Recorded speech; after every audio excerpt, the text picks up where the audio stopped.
Hi guys, so it has been a minute since I have been able to do a vlog. It's just been crazy. March is always crazy for me just because it's my birthday week in the beginning of the week, at the beginning of the month, and then the end of the month the kids and I are almost always going somewhere for spring break. So March is literally spent on vacations and preparing for vacations and on top of and trying to work to make sure all my work is done in preparation for my vacations, so I don't come back to a mountain of work when I'm done. And so that's where why it's been so long. But we are finally to kind of the goal. So I shot an earlier video. I've done this one before, but that video got corrupted because I shoot on my phone, and my phone has some issues saving big video files. So I shot it before I started my meds, but it got corrupted. So I started my meds on Friday. So we are now in IVF mode. And I'm glad to finally be here. I'm glad to finally get to this part. I'm glad to finally be done with everything else. And kind of this is my focus for the next kind of week and a half is getting everything done for IVF and getting all the meds, which was not so bad this time. Pray goodness. It was not, pray God, it was not terrible this time. Unlike last time when I tried to order them and it was just ridiculous. So it was still a pretty penny. It was still a very, very pretty penny for the med alone. But the med went down, and then also the cost of my procedure went down. So that's good. And so we're good. And so I started on Friday, and right now I'm only taking 3 meds. I have all my meds for my whole cycle, but right now I am taking Clomid, I am taking dexamethasone, and I am taking Menopur.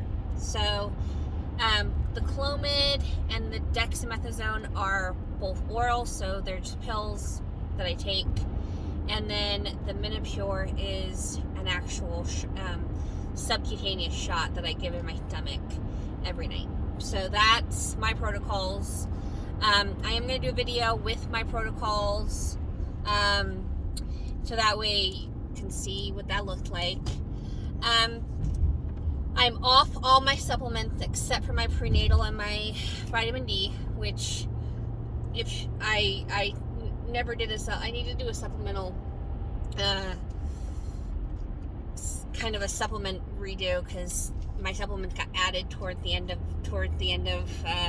last year, and now I had many more supplements I was taking on top of what I already was, to get everything ready for IVF. So I'm happy to be here. I have to go in tomorrow, and I've already had my first ultrasound, basically the ultrasound to make sure that I had no cysts. I had no cysts, which is what got us okayed to start start our meds. But I have appointment tomorrow to see how many follicles there are, see if there's anything else that maybe I don't think they can change my med, but see if there's anything else going on, kind of start monitoring me. And then Thursday, Friday, Saturday, and Sunday, as of right now, I already have appointments set.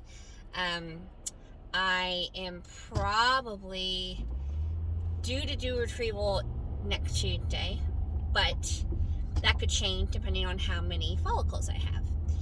So that is the next step. I started back with my acupuncture.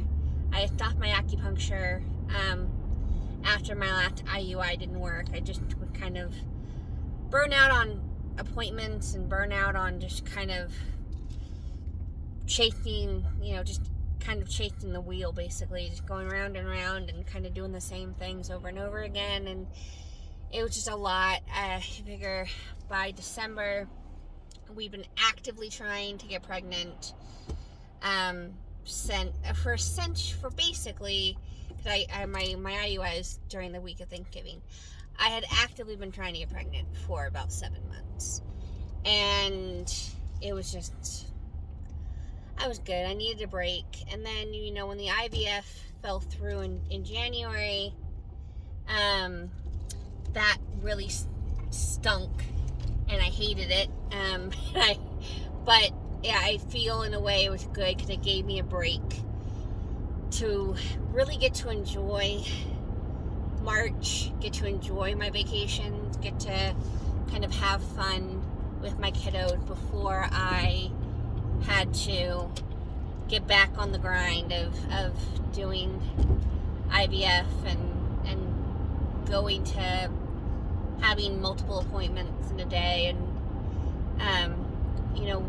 my appointment this weekend, Friday, Saturday, and Sunday, are actually all up in Denver. So it's a lot of back and forth on top of for my kids, it's spring, so there's spring activities that they got to do, and that's kind of what all my time is taken up with in the evenings right now, and my weekends, and then church on the weekends. And so it's just a very busy time, and so it's actively also trying not to get too crazy busy that I don't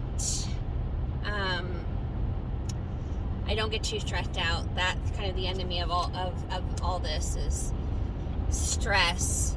I don't want to prevent my follicle from growing because I'm too stressed out. So that's been the tight rope walk that I've been trying to do this whole time. So yeah, that's where we are at. So I am on day 4 of taking meds. I have an ultrasound tomorrow, so I'll probably do another video tomorrow. And then I'll take a video of my protocol. Protocol change. My protocol, like for example, my protocol is actually 3 vials of Minipure a night. There are some that have 1 vial. There are some that have 2 vials. And it comes with 5 vials, and I think and I could be wrong, but I think some people even take 4 or 5. So I'm on a pretty high dose, likely due to my low fertility, my low egg count, and my low egg reserve, and quality. But hopefully this will be good. I'm hoping that my body really, really responds well to this, and we get some good, and had been responding well to kind of the updated regimen with supplements. And so my follicles, I got many follicles, hopefully, and hopefully my eggs are really good quality too. So I'm personally praying for like 3 or 4 at the end of this. If I can get 3 or 4 viable embryos, that would be incredible. It would be far beyond what I think we were going to get, because right now I think with my low egg count and my low quality, I think we're looking at maybe 1 follicle at the end of all this being a healthy embryo that's viable. But I'm hoping for 3 or 4. I mean, more than that would be amazing. But yeah, that's where we're at. Hopefully you guys will come along with the journey with me and follow me and like and share this. And if you know anyone who's going through infertility treatment, letting them know that they're not alone. Infertility is if it's not more prevalent, it's definitely more talked about, and it's not something to be ashamed of. You know, for me, it's been enlightening.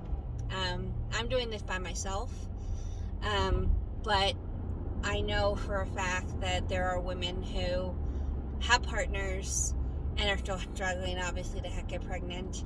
And if I did have a partner, you know, it's very possible that this would have been my journey anyway. I would have had to have fertility treatment even with a partner, because whether it's because I started when I was in my mid-30s or what, I may have had a low egg reserve, in my 20s for all we know. So we don't know when exactly my egg reserve went down or when the quality went down. It could have always been like this, and so I always could have had to have fertility treatment. And so that's just my journey, and that's okay. Everyone's journey is different, but we're all kind of still in this together, in this kind of collective understanding of this desperate desire to have a child on our own, and being willing to go through the pain and the heartache and the stress and the financial issues, and to kind of make that occur. I would love that to not have had to go through all of this financially and emotionally, but that's not my story, and that's okay. So again, please like, share, and subscribe. Thanks for sticking around till the end of the video.